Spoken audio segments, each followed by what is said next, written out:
Good morning, everyone. My name is Kelly, and welcome to the space. Today, we are going to be talking about a question that was posted on one of my videos.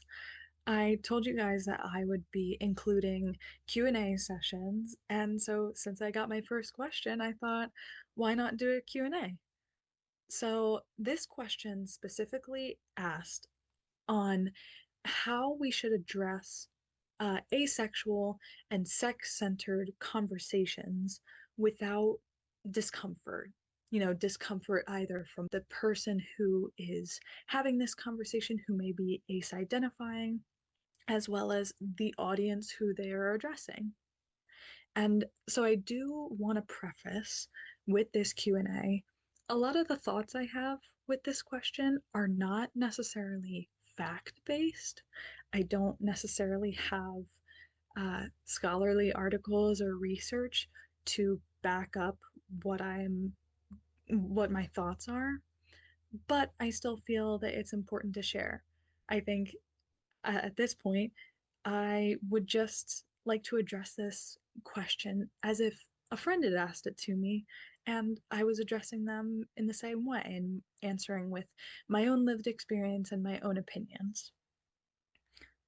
So, to start, I think that we can all pretty much surmise that the topics of sexuality and sex have been socialized as taboo topics, like topics to avoid. They're very like personal topics that are often discouraged to talk about in conversation or avoided altogether. And I think with the sex positive movement that has um, started in the last several decades, that has really worked against that kind of taboo-ness of those conversations. The sex positive movement says, like, we should talk about sex. We should talk about sex education. That stuff is really important because knowledge can be protection. If you are more knowledgeable on that topic, then you can help educate others as well as protect yourself and engage in those acts responsibly. This is also where I think the ace movement and the asexuality uh, movement and identity has kind of come out and said, you know, yes, the sex positive movement is great. And at the same time, recognizing if someone does not feel the desire to engage in those acts, that is also okay. I think that has been the um, more uh, that has been particularly an asexual perspective in the sex positive movement, which is not negative in any way. I think that asexually identifying individuals do not at all take away from the sex positive movement, merely acknowledge a different way of living, a different lived experience, a different perception. And so kind of side by side, allosexual people and asexual people have been wanting to make sex and the lack thereof an open topic of discussion. And I think this has uh, made great bounds in terms of opening opening up the discussion and decreasing that discomfort around sex and sexuality, which is great. That's what we want to do because absolutely, as I said before, knowledge is, I'm going to change what I said a little bit. Knowledge is empowerment. Not only protection, knowledge is empowerment. And so I think, however, particularly from an asexual perspective, the first step of kind of navigating the discomfort that may exist around sex and sexuality is by talking openly about it. Again, not only talking about that sex positive mindset or and from talking from an allosexual perspective, but also talking from an asexual perspective and talking about how, yes, sexual activity and sexual behavior is something that allosexual people may desire, but there are also people in the world who have a different experience and do not feel that desire. And I think there are also this this also goes to say that there are different degrees of discussion. You know, I feel like that the written between the lines topics of sex, such as the stereotypical like, oh, are you going to be having kids someday? That in of itself addresses a sexual relationship without directly asking about it. So I feel like we can I view it in my head as like three different levels. So there's the formal way of talking about sex. And then there's kind of like the impersonal way of talking about sex. It's kind of in the middle. And then there's like the personal way of talking about sex. So the formal way would probably be, when are you planning on having kids? Oh, you have a child? Are you planning for a second one? Or, oh, how was the honeymoon? Stuff like that, where that those sexual experiences may be kind of written between the lines. The impersonal degree would be kind of more you'd get this probably from family, from not really like super close friends, but from friends or people that's like, oh, you haven't had kids yet, or are you practicing? You know, it can I will let you guys make your own assumptions as to, or fill in the blanks as to kind of how that impersonal box is filled with some sort of dialogue. And then I think the personal conversations about sex and sexuality can be much closer. You're talking with a closer friend, and maybe you're sitting down for wine night and you're hearing all the details of your friend's one night stand the night prior, you know, all the gritty details. Now, I feel like that topics and discussions surrounding sex and sexuality, they get, I think, more taboo, and there's a higher level of discomfort potentially as you kind of go down the spectrum. So formal, it's like, okay, we're kind of used to that, blah blah blah. And personal, it's like there's a very fine line between what I'm okay hearing and what I'm not okay hearing, because then it gets too like TMI, too personal.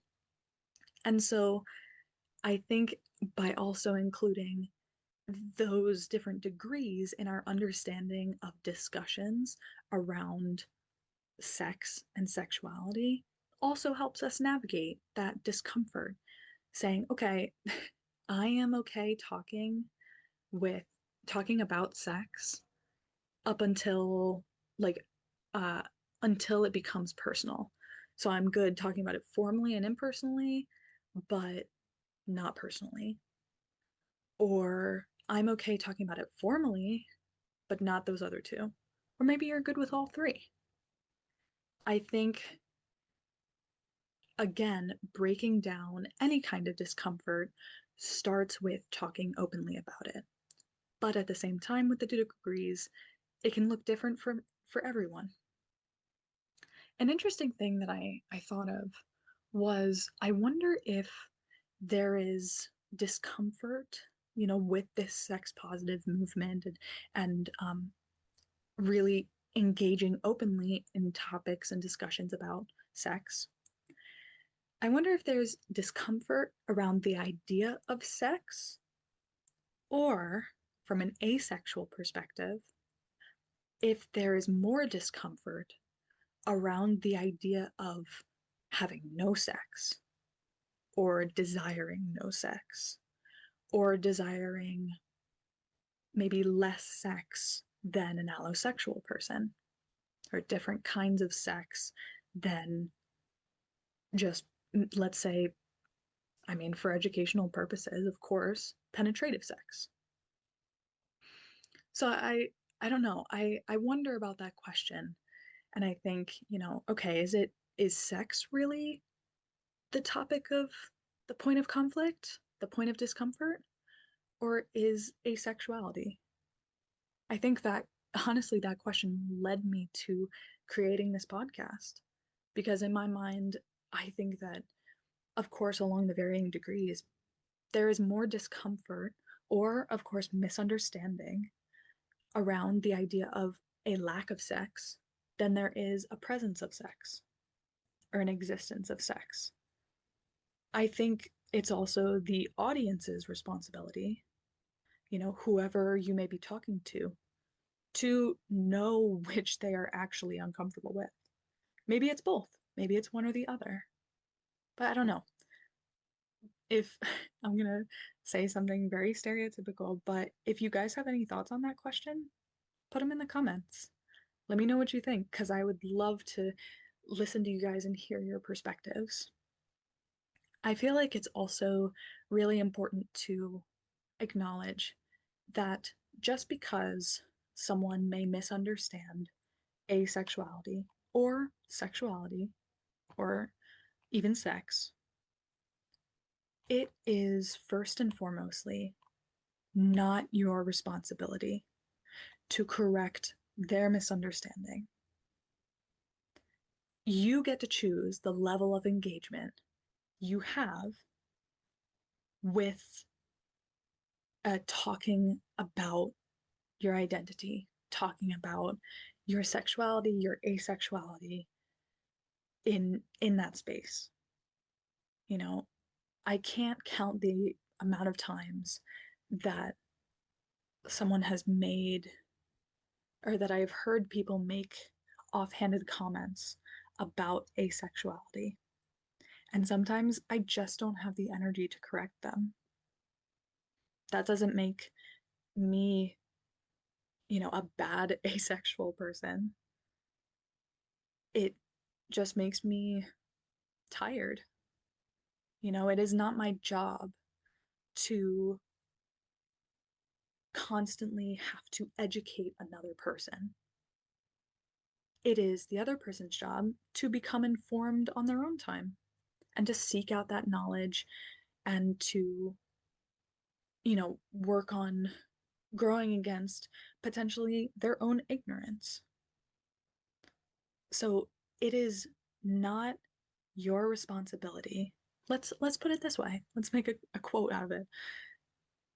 People's ignorance is not your responsibility, not your problem to fix. I think that is really important out of all of this is, how do we have discussions and how do we address the topic of asexuality without causing discomfort?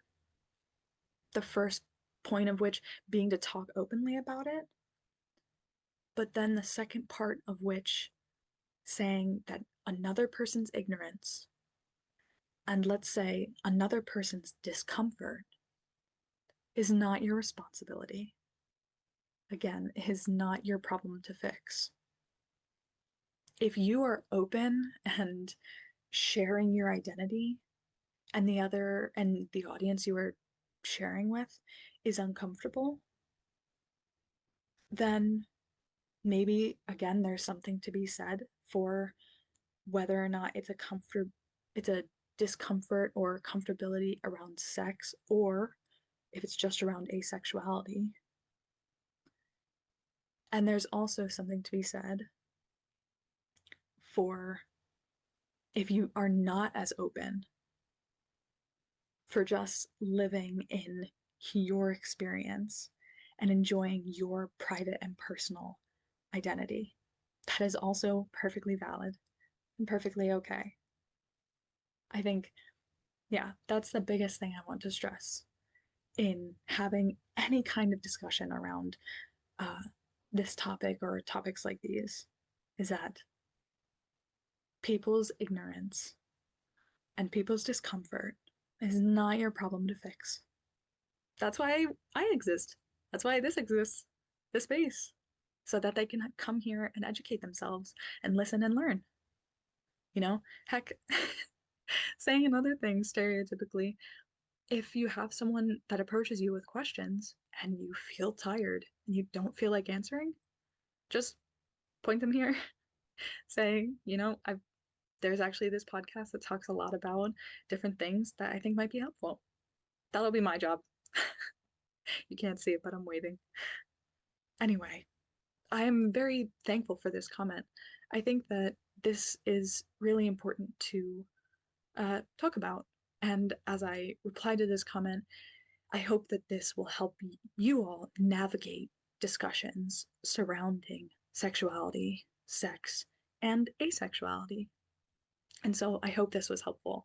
And again, if you guys have any other thoughts, any other comments, any other questions, put them down below and I will be sure to address them uh, the next time we meet. Anyway, I'll see you next time here at the space.